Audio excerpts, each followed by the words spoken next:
प्रधानमंत्री नरेंद्र मोदी ने मंगलवार को लोकसभा में विपक्ष के नेता राहुल गांधी पर तीखा हमला किया और उन्हें बालक बुद्धि कहा। संसद के निचले सदन में कल गांधी के भाषण पर प्रतिक्रिया देते हुए पीएम मोदी ने कहा कि कांग्रेस नेता ने सहानुभूति पाने के लिए नाटक किया।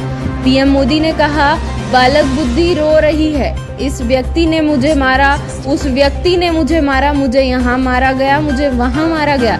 यह नाटक सहानुभूति पाने के लिए किया जा रहा है।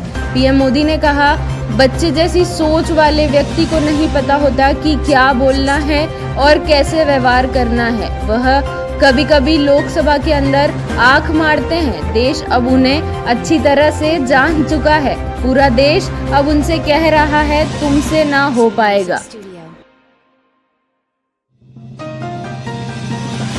हिंदू जागरण मंच व हिंदू समाज के द्वारा राहुल गांधी का पुतला फूंका गया।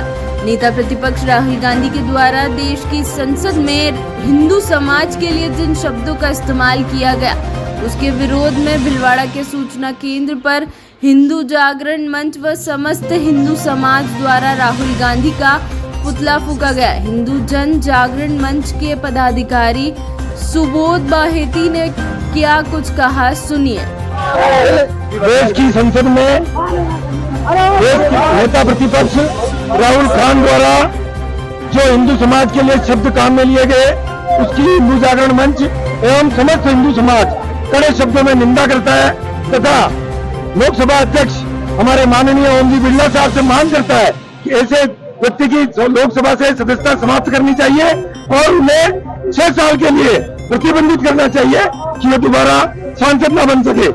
समस्त हिंदू समाज जो सहिष्णु है, जो चीटी से लेकर के हर प्राणी मात्र की जो सेवा करता है, उस समाज के लिए उन्होंने कहा कि हिंदू समाज हिंसक है। अगर हिंदू समाज हिंसक होता तो राहुल गांधी, जो राहुल खान है, जो कि उसका पिता दादा फिरोज खान, जिसने शादी की इंदिरा नेहरू से और दोनों से क्रॉस बीट से ये पैदा हुआ राजीव गांधी, और राजीव खान मिलकर के और सोनिया से शादी की, इन दोनों का मिक्स ये राहुल आया है, जिसकी कोई वर्ण संकर हो नहीं सकता, इसकी कोई जाति नहीं हो सकती। ऐसा वर्ण संकर इस भारत में रह रहा है। आज क्या किया?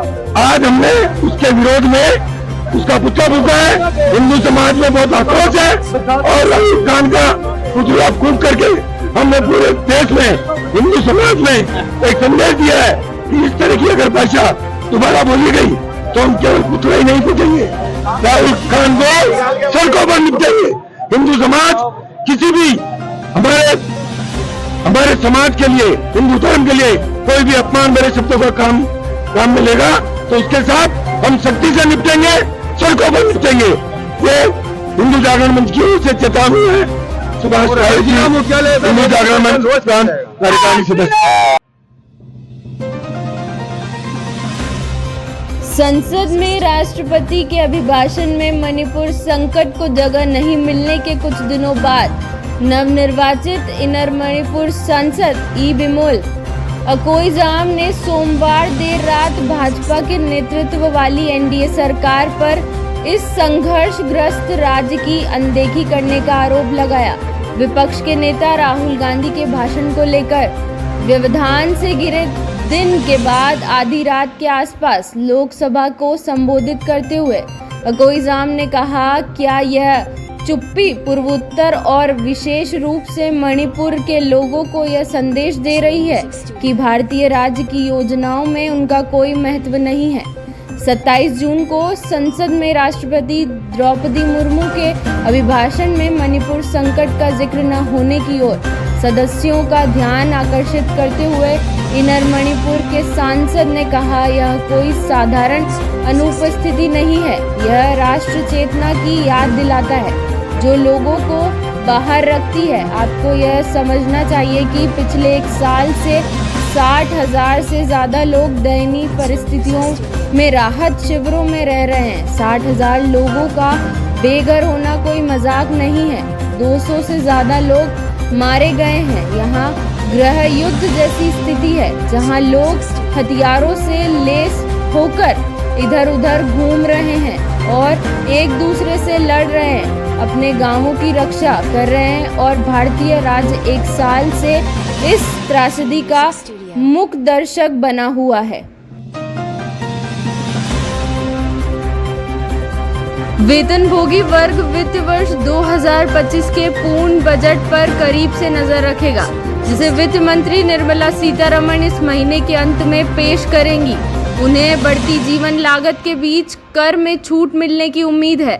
डिलाइट के अनुसार वेतनभोगी व्यक्ति कर स्लैब में सुधार, आवास किराया भत्ता दरों में समायोजन, वैकल्पिक वाहन बिक्री के लिए प्रोत्साहन और बजट 2024 में किफायती आवास के लिए बड़ा धक्का चाहते हैं।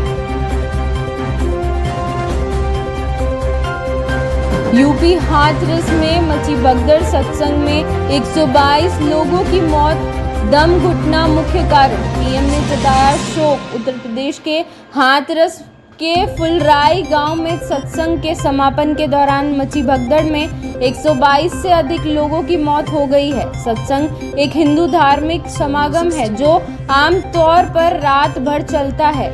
एटा के वरिष्ठ पुलिस अधीक्षक राजेश कुमार सिंह ने कहा, एटा अस्पताल में 27 शव पहुंचे हैं। मरने वालों में 23 महिलाएं, 3 बच्चे और 1 पुरुष शामिल है। सिकंदराबाद थाने के एसएचओ आशीष कुमार ने कहा कि भगदड़ भीड़-भाड़ के कारण हुई।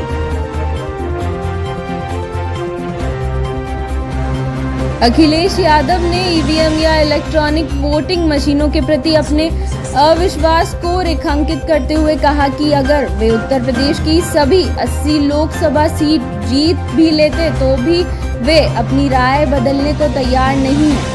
पूर्व उत्तर प्रदेश मुख्यमंत्री ने कहा, मुझे कल भी ईवीएम पर भरोसा नहीं था, आज भी नहीं है।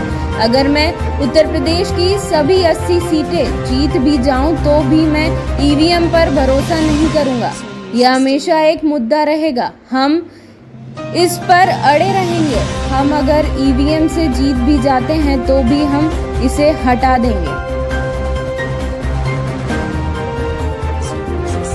ई कॉमर्स कंपनी अमेजॉन में वर्चुअल कस्टमर सपोर्ट एसोसिएट की वैकेंसी। 18 साल वालों के लिए मौका, work from home job. Amazon ने वर्चुअल कस्टमर सपोर्ट एसोसिएट्स के पोस्ट पर वैकेंसी निकाली है। इस पोस्ट पर शॉर्ट लिस्ट किए जाने वाले कैंडिडेट को फोन कॉल, चैट और ईमेल के जरिए कस्टमर के रिक्वेस्ट का आंसर देना होगा। कैंडिडेट के ऊपर इश्यूज को रोकना, क्वेरीज को सॉल्व करने और अपने कस्टमर को संतुष्ट करने की जिम्मेदारी होगी। इसके लिए जरूरी स्किल इस प्रकार होगी। कैंडिडेट को हार्ड वर्क और डिटेल्ड ओरिएंटेड होना चाहिए। किसी भी परिस्थिति में फ्रेंडली और कस्टमर फोकस्ड होना चाहिए। हाई एनर्जी वाले इन्वायरमेंट में मल्टीटास्किंग के लिए तैयार होना चाहिए। कैंडिडेट को सोमवार से रविवार तक अलग अलग शिफ्ट में काम करने के लिए तैयार होना चाहिए।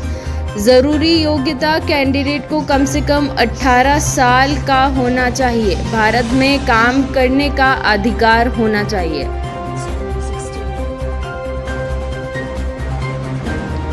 पश्चिम बंगाल में भीड़ द्वारा न्याय की घटनाओं पर ममता बनर्जी सरकार की तीखी आलोचना करते हुए राज्यपाल सीवी आनंद बोस ने कहा कि एमबी कॉकटेल राज्य में कानून और व्यवस्था की स्थिति को बिगाड़ रहा है। राज्यपाल ने कहा, उत्तर दिनाजपुर जिले के चोपड़ा में विवाहेतर संबंध के चलते सार्वजनिक रूप से कोड़े मारे जाने वाली महिला से मिलने की योजना बनाई थी, लेकिन राज्य पुलिस द्वारा यह बताए जाने के बाद कि महिला अभी अकेले रहना चाहती है, उन्होंने अपनी योजना टाल दी।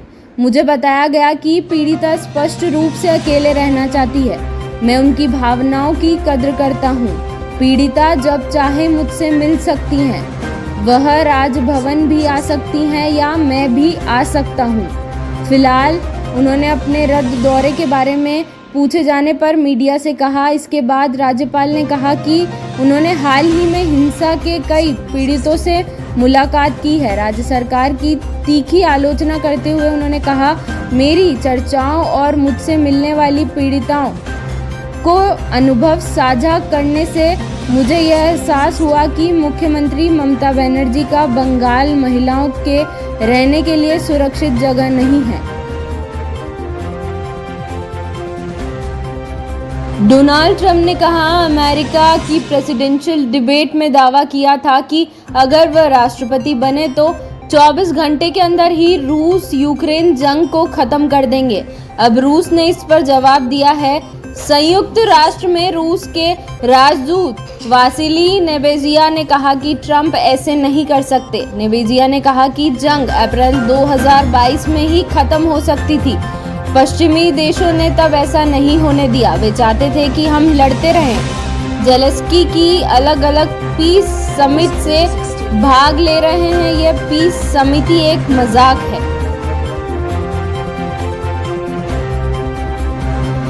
सामूहिक विवाह करवाया। अंबानी परिवार ने अनंत राधिका की शादी से पहले जरूरतमंदों के लिए खास पहल की। नीता अंबानी ने दिया जोड़ों को आशीर्वाद। बिजनेस टाइकून मुकेश अंबानी के बेटे अनंत अंबानी की जल्द ही राधिका मर्चेंट से शादी करने वाले हैं। शादी की सभी तैयारियां लगभग हो चुकी हैं, जिसके लिए सोने चांदी से बना वेडिंग कार्ड भी बंटना शुरू हो चुका है। अनंत राधिका की शादी से पहले अंबानी परिवार ने एक सामूहिक विवाह करवाया है, जिसमें उन्होंने अपने खर्च पर एक बड़े स्तर पर जरूरतमंद लोगों की शादी करवाई है। पूरा अंबानी परिवार बना सम्मेलन का हिस्सा।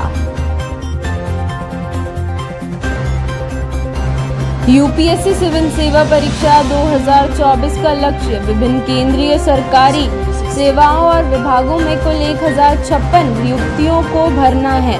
इनमें भारतीय प्रशासनिक सेवा, भारतीय पुलिस सेवा और भारतीय विदेश सेवा के प्रतिष्ठित पद शामिल हैं। इनमें से 40 रिक्तियां विशेष रूप से बेंचमार्क विकलांगता वाले व्यक्तियों की श्रेणी के उम्मीदवारों के लिए आरक्षित है, जो भर्ती प्रक्रिया में समावेशी दृष्टिकोण सुनिश्चित करती है।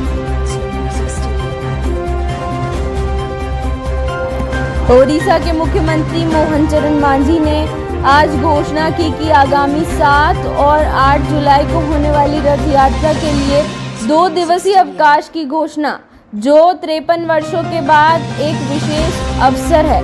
मांझी ने कहा, चूंकि रथ यात्रा 2 दिनों तक चलेगी, इसलिए मैं संबंधित अधिकारियों को इन दिनों सार्वजनिक अवकाश घोषित करने का निर्देश देता हूं। उन्होंने सभी अधिकारियों से पूरी और ओडिशा के गौरव को बनाए रखने के लिए उत्सव के सुचारू संचालन को सुनिश्चित करने को आग्रह किया। मुख्यमंत्री ने कहा कि राष्ट्रपति द्रौपदी मुर्मू रथ यात्रा समारोह में भाग लेने वाली हैं।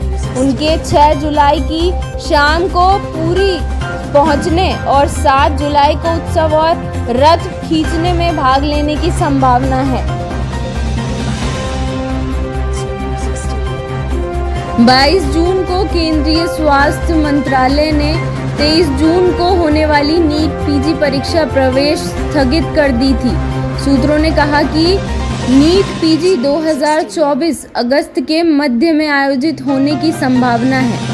मेडिकल प्रवेश परीक्षा की संशोधित तिथि सप्ताह घोषित होने की उम्मीद है।